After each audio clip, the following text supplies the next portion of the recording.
कोपरगाव तालुक्यातील 10वी व 12वीतील गुणवंत विद्यार्थ्यांचा गुणगौरव सोहळा संजीवनी उद्योग समूह व संजीवनी युनिव्हर्सिटी यांच्या संयुक्त विद्यमाने गुरुवार दिनांक 28 मे रोजी संजीवनी कॉलेज येथे उत्साहपूर्ण वातावरणात पार पडला। या कार्यक्रमास कोपरगाव तालुक्यातील विविध शाळा व महाविद्यालयातील गुणवंत विद्यार्थी-विद्यार्थिनी, शिक्षक व पालक मोठ्या संख्येने उपस्थित होते। सोहळ्यास आमदार विवेक कोल्हे, संजीवनी कॉलेजचे प्रेसिडेंट अमित कोल्हे, नगराध्यक्ष पराग संदान यांच्यासह संजीवनी कॉलेजमधील शिक्षक व मान्यवरांची प्रमुख उपस्थिती होती। यावेळी उपस्थित मान्यवरांनी विद्यार्थ्यांचा सत्कार करून त्यांना पुढील शैक्षणिक वाटचालीस शुभेच्छा दिल्या। तसेच आमदार विवेक कोल्हे, अमित कोल्हे व शिक्षकांनी विद्यार्थ्यांना मार्गदर्शन करत मेहनत, चिकाटी आणि सातत्य यांच्या जोरावर यश संपादन करण्याचा संदेश दिला। गुणवंत विद्यार्थ्यांच्या उपस्थितीमुळे संपूर्ण परिसरात उत्साहाचे वातावरण निर्माण झाले असून हा गुणगौरव सोहळा मोठ्या दिमाखात पार पडला। बातमी तुमची प्राधान्य आमचं, प्राधान्य न्यूज साठी प्रमोद पवार, कोपरगाव। जीवनात खरं तर अतिशय महत्त्वाचा समजला जाणारा टप्पा 10वी आणि 12वी। जितकी विद्यार्थ्यांची परीक्षा असती तितकीच आईवडिलांची परीक्षा असती। सकाळी उठून त्यांच्यासाठी चहा बनवून द्या, त्यांच्यासाठी मेहनत करा, कारण की त्या विद्यार्थ्यांच्या माध्यमातून आईवडील, पालक देखील एक स्वप्न बघत असतात। मला आठवतं आमच्या 10वी 12वीच्या परीक्षेच्या वेळेस अतिशय तळमळीने की हे खाल्लं पाहिजे, ते जेवलं पाहिजे, वेळेत झोपलं पाहिजे, सकाळी उठून अभ्यास केला पाहिजे, सकाळचा केलेला अभ्यास लक्षात राहतो।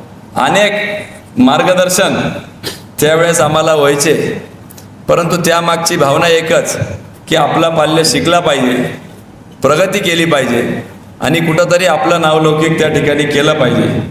कारण की आपण आजच्या जगात बघतो, मगाशी दवंगे सर म्हटल्याप्रमाणे आपल्याकडं किती शेती आहे, किती संपत्ती आहे, त्यापेक्षाही जास्त आजच्या जगामध्ये शिक्षण हीच खरी संपत्ती त्या ठिकाणी झालेली आहे। कारण की आपण सर्व ग्रामीण भागातून येतो, आपल्याला शेतीची काय व्यवस्था आहे, अवस्था आहे, हे सगळं आपल्याला ज्ञात आहे। अवकाळी पाऊस होतो, उन्हाचा पारा आता 47, 45, 46 वर चाललेला आहे। अनेक नैसर्गिक अडचणी, आपत्तींना आपल्याला त्या ठिकाणी सामोरे जावं लागते आणि म्हणून अशा परिस्थितीमध्ये शिक्षण हे वाघिणीचं दूध आहे असं आपण नेहमी म्हणतो आणि खऱ्या अर्थाने शिक्षणाचं महत्त्व आज आता वेगळं सांगण्याची आवश्यकता राहिलेली नाही आहे।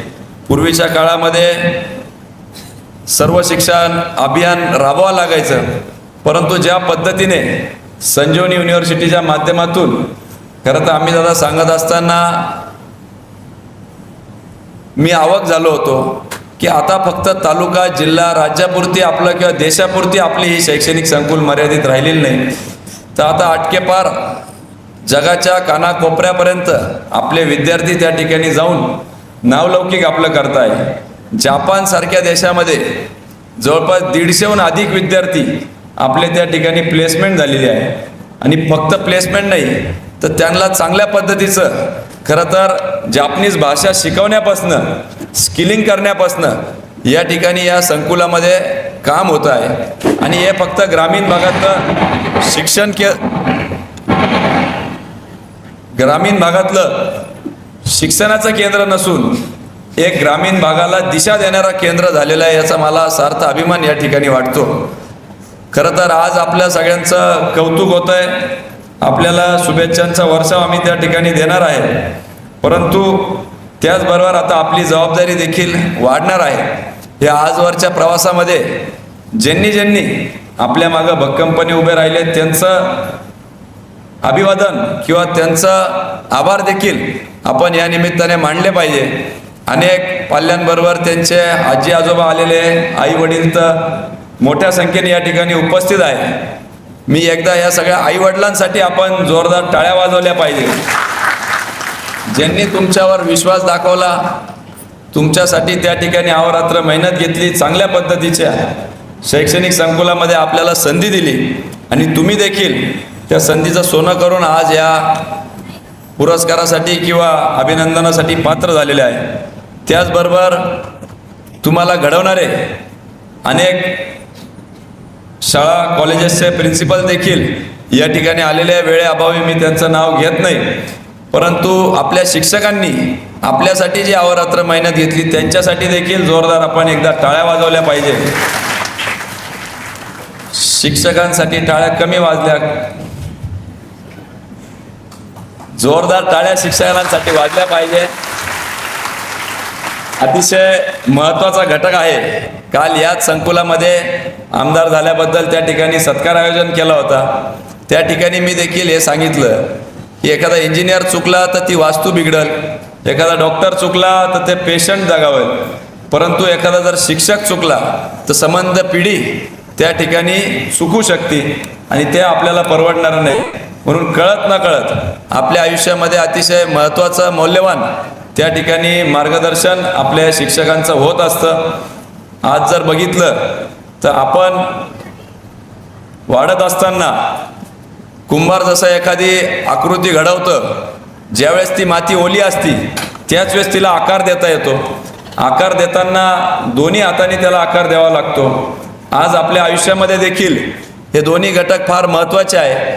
आपल्याला संस्कार देणारे आपले आईवडील आणि आपल्याला शिक्षण देणारे आपले शिक्षक, म्हणून यांचं कायम आपण त्या ठिकाणी ऋणी किंवा आभार व्यक्त केलं पाहिजे.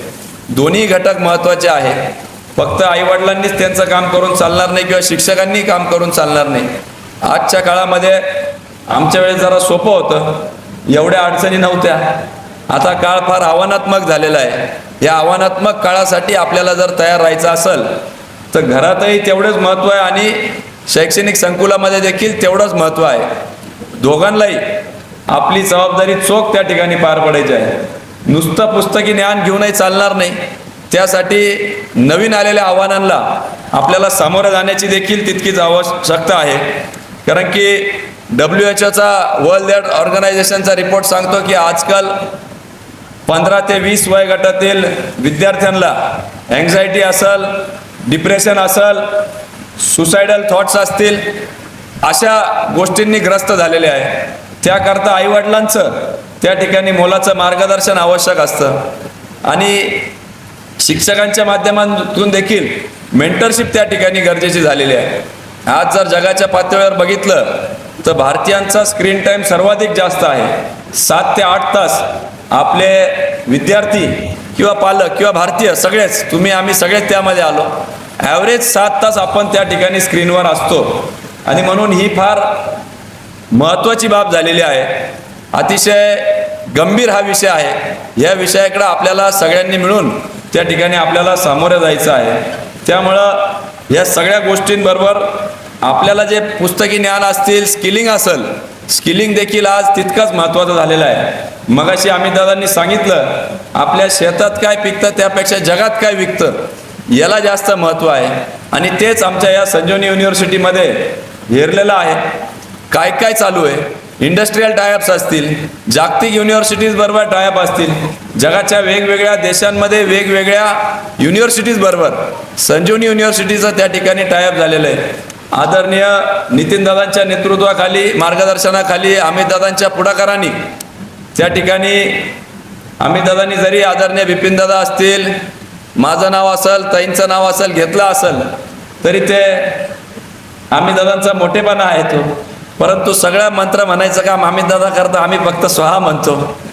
सगळे निर्णय अतिशय सकाळी 8 वाजेपासून संध्याकाळी 6-10 वाजले तरी या शैक्षणिक संकुलामध्ये त्या ठिकाणी कार्यरत असतात.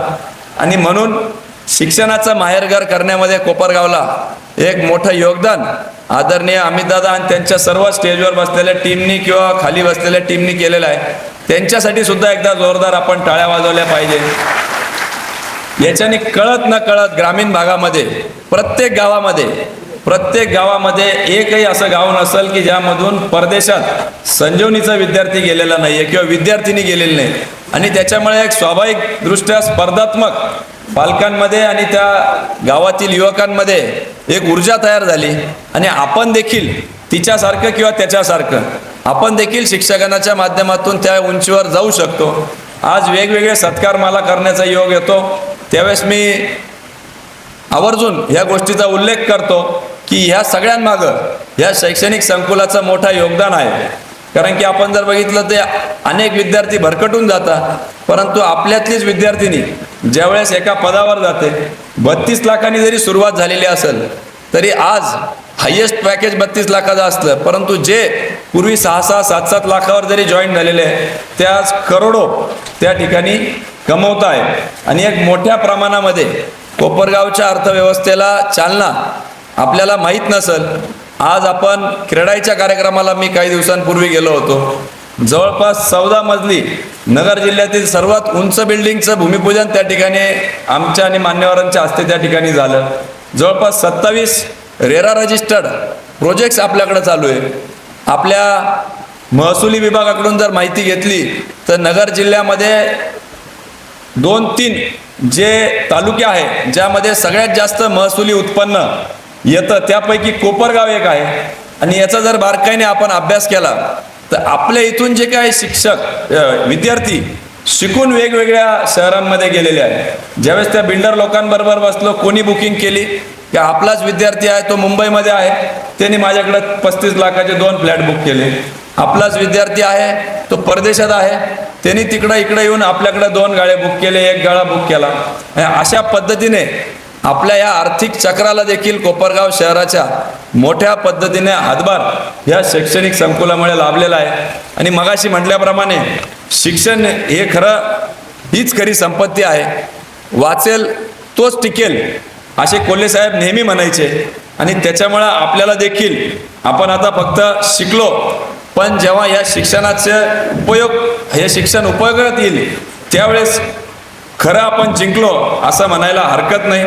आपल्याला भविष्यामध्ये अनेक आव्हानं आहेत. आम्ही जे शिकलो आम्हाला त्याच्या आधारे नोकरी मिळाल्या, परंतु पूर्वीच्या काळामध्ये एकदा नोकरी मिळाली का त्याच कंपनीमधून रिटायर होऊन घरी जायचं अशी एक पद्धत होती. आणि रिटायरमेंट नंतर त्या ठिकाणी आपल्या PF मधून आलेल्या पैशातून आपण घर बांधायचो, गाडी घ्यायचो. शक्यतो घराच्या भूमिपूजनाला आपलं गेलो, वास्तुशांतीला तर घराचे नाव असायचे स्वप्नपूर्ती, स्वप्न साकार. परंतु अलीकडच्या काळामध्ये आता तसं राहिलेलं नाही. चालू नोकऱ्या सुद्धा कधी जातील अशी अनिश्चितता जगभरात झालेली आहे. त्याच्यामुळे आपलं भविष्यातलं कॉलेज निवडताना अतिशय योग्यरित्या निवडलं पाहिजे. MIT नावाचं एक कॉलेज आहे, अतिशय उत्कृष्ट कॉलेज आहे, परंतु त्याच नावाचे दुसरीकडे कॉलेज उघडले आणि विद्यार्थ्यांना वाटलं की चांगलं कॉलेज आहे आणि तिथं ॲडमिशन घेतल्यावर नंतर कळलं की इथं वेगळ्या पद्धतीचं शिक्षण दिलं जातं. म्हणून आपल्या पाल्याची कुठंही हेळसांड होणार नाही, त्याच्या भविष्याची कुठंही अडचण येणार नाही याची काळजी देखील पालकांनी त्या ठिकाणी घेण्याची आवश्यकता आहे. त्याच हेतूने मगाशी आम्ही जणांनी सांगितल्याप्रमाणे युनिव्हर्सिटीत देखील मार्गदर्शनासाठी तज्ज्ञ शिक्षकांची नेमणूक केलेली आहे की आपण भविष्यात कुठं गेलं पाहिजे. पूर्वी IT, कॉम्प्युटर यासारख्या क्षेत्राला मागणी होती. आता आर्टिफिशियल इंटेलिजन्स, AIMS असेल, मशीन लर्निंग असेल किंवा AIDS असेल, या क्षेत्राला जास्त मागणी जरी असली तरी आपण सावधगिरीने त्या ठिकाणी पाऊल उचलले पाहिजे. कारण की जे IT, कॉम्प्युटर होऊन जॉईन झालेले ते देखील आपल्या स्किलचं अपग्रेडेशन करून ह्या जागा त्या ठिकाणी घेण्याचा प्रयत्न करताय. म्हणून त्यांच्याकडे अनुभव आहे, अधिकचं स्किलिंग केलेलं आहे. त्यामुळे या सगळ्या गोष्टी आपण त्या ठिकाणी लक्षात घेतल्या पाहिजे. आपण पूर्वीच्या काळामध्ये म्हणजे आपल्याला माहीत होतं की एक्सपोजर क्वेश्चन, IQ महत्त्वाचं होतं, इंटेलिजंट क्वेश्चन, मग एक्सपोजर क्वेश्चन महत्त्वाचं झालं ना. आजच्या काळामध्ये इमोशनल क्वेश्चन देखील तितकंच महत्त्वाचं आपल्या विद्यार्थ्यांच्या दृष्टिकोनातून झालेलं आहे. फक्त पुस्तकी ज्ञान न देता पालकांना माझी विनंती राहील की सर्वांगीण विकासाकडे आपण भर दिला पाहिजे. नुसतं पुस्तकी ज्ञानामधून ते मार्क निश्चितपणाने आणतील, परंतु जगाच्या आव्हानांना जर सामोरं जायचं असेल तर त्यांच्यामध्ये खेळाडू वृत्ती आणायची असेल तर कुठल्या तरी मैदानी खेळाचा देखील त्यांना आपण आग्रह धरला पाहिजे. जेणेकरून आपण एखादा खेळ खेळतो, कधी हारतो कधी जिंकतो, त्यांना त्याची सवय राहते की आयुष्यामध्ये देखील आपण कधी यशाला सामोरे जातो, कधी कधी अपयशाला सामोरे जातो, परंतु हरकत नाही, खेळाडू वृत्तीने आपण ते स्वीकारलं पाहिजे. नंतर परत आपल्याला चांगले दिवस निश्चितपणाने येतात. आपल्यालाही ज्ञात आहे, मी देखील निवडणूक मागच्या काळात लढवली होती, त्या ठिकाणी अपेक्षित असं यश आलं नाही, परंतु संयमाने त्या ठिकाणी धीर ठेवून सातत्य ठेवून काम करत राहिलो तर माझ्या पदरामध्ये आता आदरणीय देवेंद्रजींच्या आशीर्वादाने त्या ठिकाणी आमदारकी आली. त्याच्यामुळं यश अपयश ही आपल्या आयुष्याचा भाग असतो. कुठल्याही जगातील सर्वात चांगल्या किंवा यशस्वी लोकांचा ज्यावेळेस अभ्यास झाला त्यामध्ये यांच्याकडे कुठला गुण आहे जो सगळ्यांमध्ये सारखा आहे असा अभ्यास केला गेला. त्यामध्ये हे सकाळी उठता का, तर काही यशस्वी लोक उशिरा उठत होते. बहुतेक हे सगळं वाचन करत असतील, तर तसंही नाही, काही वाचत नव्हते, काही वाचत करत होते. हे व्हेजिटेरियन असतील बहुतेक सगळे, तर तसंही काही आढळून आलं नाही की सगळे व्हेजिटेरियन आहे. मग या यशस्वी लोकांमध्ये एकच गोष्ट जी काय आढळून आली, जी सगळ्यांमध्ये समान होती, ते म्हणजे सातत्य. आणि सातत्याच्याच जीवावर, सातत्याच्याच माध्यमातून त्यांनी ते यश संपादन केलेलं आहे. कुठल्याही क्षेत्रात आपण काम करत असाल तर सातत्य त्या ठिकाणी अतिशय गरजेचं आहे. भविष्याच्या काळामध्ये आपण निश्चितपणाने आपल्या पाल्याला त्या ठिकाणी सर्व गुण संपन्न करण्याच्या दृष्टिकोनातून पुढाकार घ्याल ही पालकांकडे या निमित्ताने अपेक्षा व्यक्त करतो. ग्रामीण भागातील विद्यार्थी असले तरी आपण शहरी भागातल्या विद्यार्थ्यांपेक्षा कैक पटीने आपण त्या ठिकाणी उजवे आहोत असं आपण मानलं पाहिजे.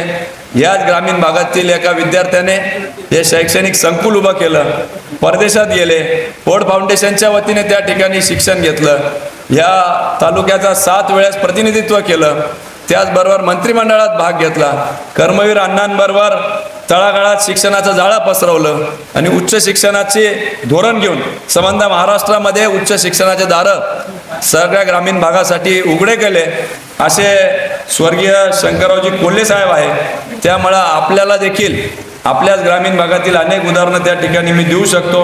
आपण कुठेही इतरांपेक्षा कमी नाही आहे आणि ज्या ठिकाणी कमी आहे त्या ठिकाणी ती कमी पूर्ण करण्यासाठी संजीवनी युनिव्हर्सिटी या ठिकाणी आपल्याला तत्पर आहे, हे मला आवर्जून सांगूशी वाटतं. भविष्यामध्ये आपल्याशी वेळोवेळी संवाद करेलच. आज आपल्या सगळ्यांचा आम्ही सत्कार करणार आहोत. तो सत्कार निव्वळ आपला सन्मान नसून भविष्यातील येणारी जबाबदारीची जाणीव करून देणारा तो क्षण आहे. त्याच्यामुळे विद्यार्थ्यांनी आपल्या आयुष्यातील निर्णय तुम्हाला घ्यायचे. अतिशय निर्णायक क्षणावर आपलं आयुष्य आलेलं आहे. कुठलंही मी नेहमी सांगतो, 10 तास जर एखादं झाड तोडायला आपल्याला दिलं तर आपण 9 तास त्या कुऱ्हाडीला धार दिले पाहिजे. झाड एकाच तासात तोडायचं असतं. तेवढा होमवर्क आपल्याला पुढं काय करायचं आहे, कसं व्हायचं आहे, कुठल्या क्षेत्रात आपली आवड आहे, कुठल्या क्षेत्रात भविष्यात काय राहणार आहे, याचा सारासार अभ्यास विद्यार्थ्यांनी पण करावा आणि पालकांनी पण करावं. अनेक उदाहरण मगाशी अमितदादांनी दिले की आपले विद्यार्थी जगाच्या कुठल्या पाठीवर आहे. परंतु मी छोटेसे 2 उदाहरण देतो. त्या ठिकाणी आदरणीय बिपिनदादांच्या गाडीवरचे जे ड्रायव्हर होते, साहेबांच्या गाडीवरचे ड्रायव्हर होते, दोन्ही मुली होत्या. परंतु हे शैक्षणिक संकुल या ठिकाणी उपस्थित असल्यामुळे त्यांनी शिकवल्या, डिप्लोमा झाल्या, नोकरी लागली, डिग्री केलं, तिथून नोकरी लागली. आणि आज मला सांगायला आनंद होतो, दोन्ही मुलींना त्या ठिकाणी 20-20 लाखाचे पॅकेजेस आहेत. आणि परवा पुण्यामध्ये त्या ठिकाणी फ्लॅट घेतला म्हणून पेढे घेऊन ते त्या ठिकाणी आले होते. कुठंतरी या ठिकाणी हे जे रोपटं स्वर्गीय कोल्हे साहेबांनी लावलं होतं आदरणीय नितीनदादा आणि अमितदादांच्या नेतृत्वाखाली, त्याचं वटवृक्ष झालेलं आहे.